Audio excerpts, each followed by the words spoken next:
Halo guys, back again with me. Saya Larry dari Prodi Komunikasi Digital dan Media, angkatan ke-60 dengan NIM J0401 1027. Ya, oke.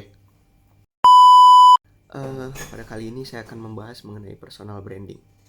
Nah, sebelumnya kira-kira apa sih itu personal branding? Nah, personal branding merupakan proses pembentukan citra diri di mata orang lain terhadap aspek-aspek yang dimiliki seseorang. Promosi diri ini meliputi kepribadian, pencapaian yang telah diraih, bakat dan minat yang dimiliki oleh individu. Nah, terus kira-kira kenapa personal branding itu penting, terutama di era digital?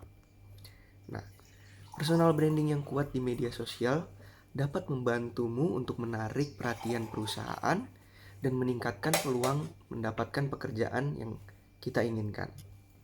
Nah, di tengah lautan informasi dan kompetisi yang semakin ketat, personal branding itu akan membantu kita untuk tampil berbeda. Lalu kita masuk ke yang kedua, yaitu mengapa personal branding itu penting di era digital. Nah, oke. Yang pertama, perkembangan teknologi dan internet. Perkembangan teknologi saat ini membantu personal branding kita melalui media sosial semakin penting karena identitas dari individu dapat dibentuk secara keseluruhan atau komprehensif simultan dalam ruang virtual dan realitas masyarakat umumnya.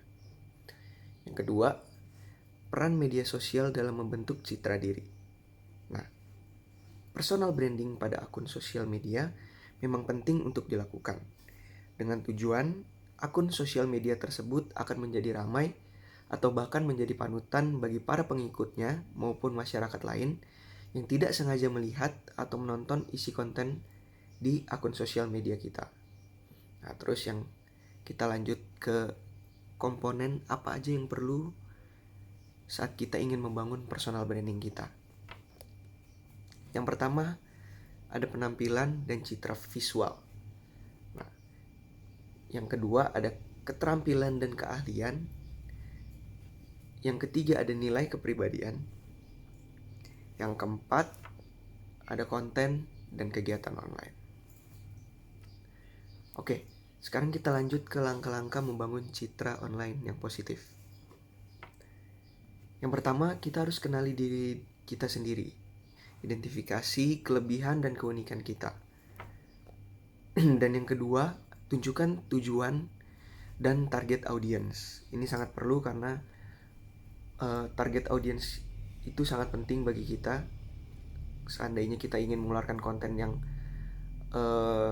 target audiensnya dewasa, ya kita harus membuat konten yang cukup atau cocok untuk target audiens kita yang dewasa. Begitupun sebaliknya. Terus lanjut, kembangkan konten yang relevan dan konsisten. Lalu gunakan platform online dengan bijak. Itu sangat penting ya teman-teman, supaya kita tidak di ban atau di report karena konten kita, karena kita tidak menggunakan platform kita dengan baik ya teman-teman. Lalu yang terakhir, jaga interaksi dan reputasi online kita. Nah, lalu kita lanjut ke studi kasus. Kira-kira contoh personal branding yang sukses di era digital sekarang siapa ya? Oke, kita nggak usah jauh-jauh. Kita ambil satu contoh orang terkenal.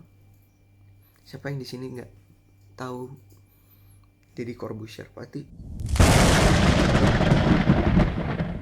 Pasti semua orang tahu dia. Nah, Deddy Corbuzier yang dulu dengan yang sekarang sangatlah berbeda. Dulu yang kita tahu adalah dia adalah seorang pesulap ya. Seperti ini contohnya. Ini personal branding dia yang dulu. Dan sekarang dia berubah total. Seperti ini. Nah, inilah dia sekarang. Sekarang dia menjadi orang yang dikenal dengan podcastnya yang sangat besar. Banyak mengundang tamu-tamu spesial. Dan itu merupakan contoh studi kasus personal branding ya teman-teman. Di era digital sekarang, dia mampu mendevelop personal brandingnya sendiri yang tadinya stigma orang-orang mengenal awal dia adalah dia seorang pesulap, sekarang menjadi podcaster terkenal ya di Indonesia, terutama di YouTube. Nah, oke. Terus kita lanjut ke tips dan strategi praktisnya. Yang pertama, kita harus optimalisasi profil media sosial kita. Yang kedua, kita harus membangun jaringan profesional secara online. Yang ketiga, kita harus mengelola kritik dan komentar negatif dengan bijaksana. Gitu. Nah, terus kita langsung lanjut ke kesimpulannya teman-teman. Jadi, dalam membangun personal branding di media sosial, terkadang kita sering merasakan perasaan ragu, malu, tidak percaya diri, merasa tidak mampu, seperti artis dan selebgram di luar sana. Dan masih banyak lagi alasan-alasan yang sampai sekarang menghantui kita. Padahal, tanpa mencoba untuk memulainya terlebih dahulu, kita tidak akan tahu hasil apa yang akan kita dapat nanti. Maka dari itu, sebagai generasi muda, generasi milenial, kita harus memiliki mental pantang menyerah. Kita harus terus berusaha untuk mewujudkan apa yang kita inginkan. Mulailah dari hal yang paling kecil saja, seperti kita selalu mengapresiasi diri kita di media sosial saat kita berhasil meraih sesuatu. Terus, seperti berprestasi dan lain sebagainya. Kita juga membagikan aktivitas kita, aktivitas yang positif ya tentunya, di halayak umum, seperti kita upload di Instagram atau sebagainya. Dan perlu diingat juga, tujuan membangun personal branding di halayak umum bukan berarti kita ingin menyombongkan sesuatu ya, namun kita hanya ingin agar kita dapat membangun personal branding kita, serta menjadi motivasi bagi orang lain. Yang paling penting saat kita ingin memulai dan mencoba membangun personal branding kita di media sosial, kita tidak boleh merasa ragu, karena tidak menutup kemungkinan banyak sekali komentar-komentar yang tidak mendukung kita. Itu sering terjadi ya. Nah, terus contoh yang sering kita temui ya.